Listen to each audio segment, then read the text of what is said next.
Supreme commander of the Empire of Carthage, has set his sights on Rome. It is the 3rd century BC. Hannibal has twice crushed the armies of the Roman Republic. Now he aims to destroy them once and for all. Taking charge of Hannibal's army is a team of police officers from Bedfordshire, comprising 2 generals. Steve, do we know where the cavalry are? We need some feedback. And 2 lieutenants. We're a little busy right now, thank you. Watched closely by 2 military experts. Confronting the largest Roman army yet seen, and armed with state-of-the-art technology, our team will attempt to make their mark on history. This is Time Commanders.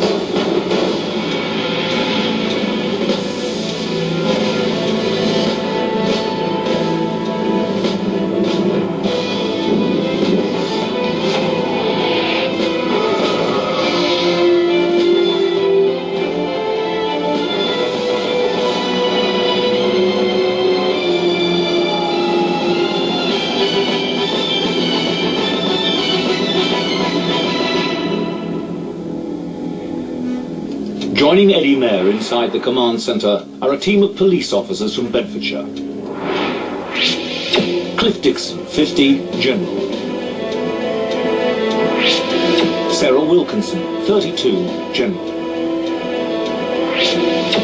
Steve Dilley, 45, Lieutenant.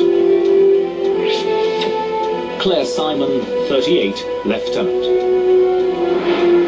Cliff, you're in charge. You're the top man, aren't you? What's your role?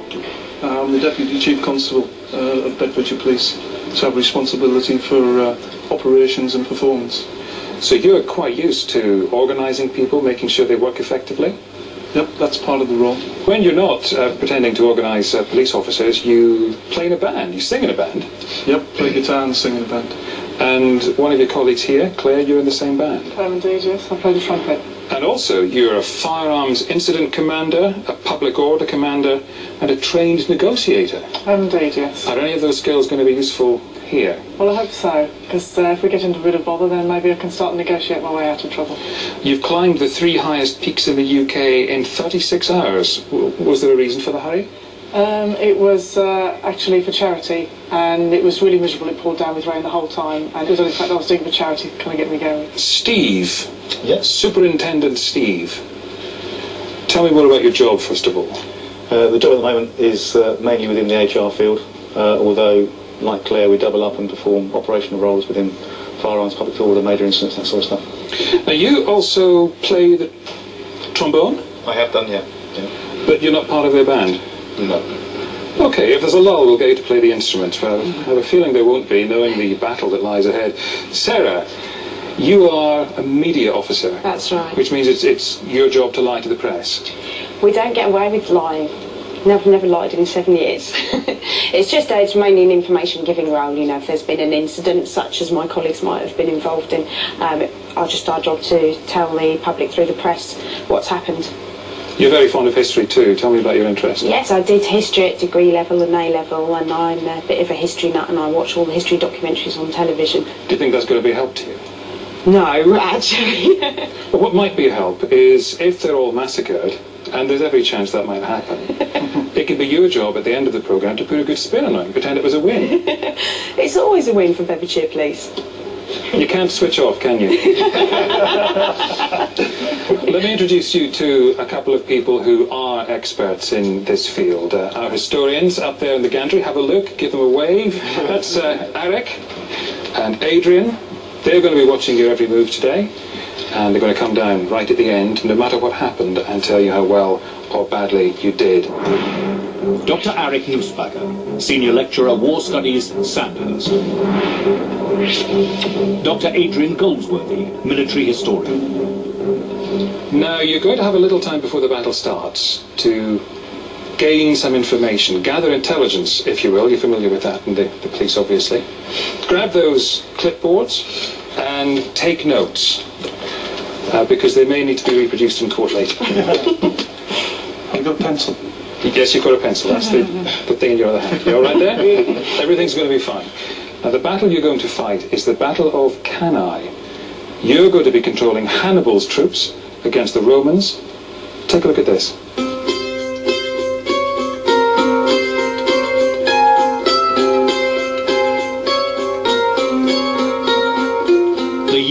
is 216 BC. The place is Cannae, southern Italy, the battleground for two rival empires.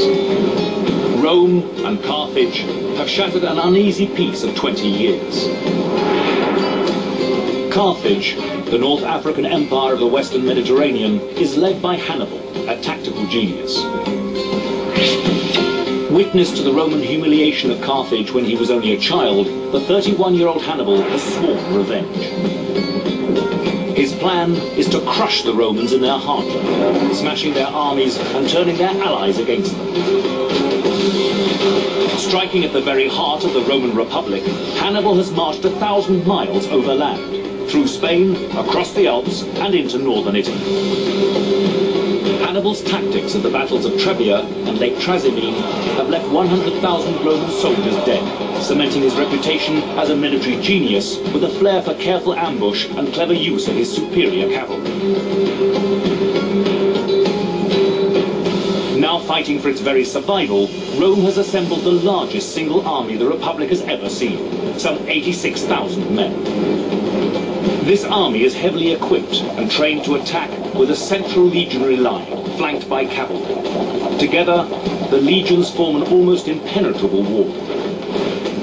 But if cavalry and legions can be separated in battle, the Roman plan may fall apart. The Roman army confronts Hannibal at Cannae, pitching camp not far from Hannibal's site. In previous encounters, Hannibal has lured the Romans into battle, baiting them with his agile skirmishers. But this time, both armies hold back. The two leaders of the Roman army are confident of victory, but are very different men. Paulus, the more experienced of the two, is cautious. Varro, on the other hand, is battle-hungry, arrogant, and bent on glory.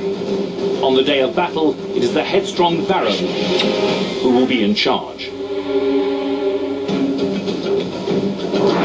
August the 1st, 216 BC, the eve of battle, is a warm summer evening. Hannibal, who has lost all of his famous elephants, is heavily outnumbered. This is the largest Roman army ever assembled. And the narrow battlefield chosen by the Romans could protect their flanks from Hannibal's superior cavalry. If Hannibal wins, he will strike a devastating blow at the heart of the Roman Republic, crippling its power for years to come. If he is defeated, he can expect no mercy in a hostile land far from home. The stakes are high. Battle is imminent. Well, there you have it. The Battle of Cannae. You'll want to know more about this battle, and I can help you in all sorts of ways. First of all, have a look at the battlefield.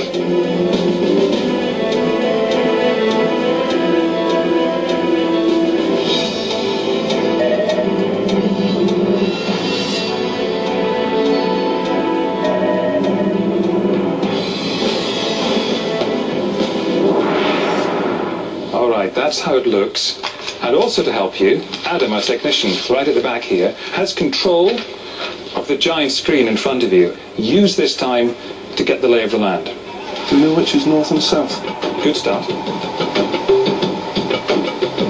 The battlefield is clearly defined.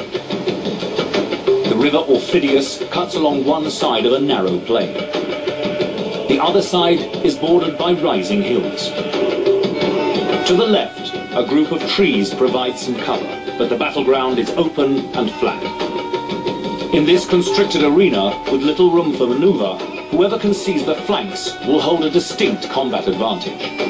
Can we just focus in on the river there? Yeah, that could be useful because it's a potential crossing, isn't it? So the salient terrain feature that they've got to look at is the river and that constricted ground between the river and that rise. They want open space as much as they can get.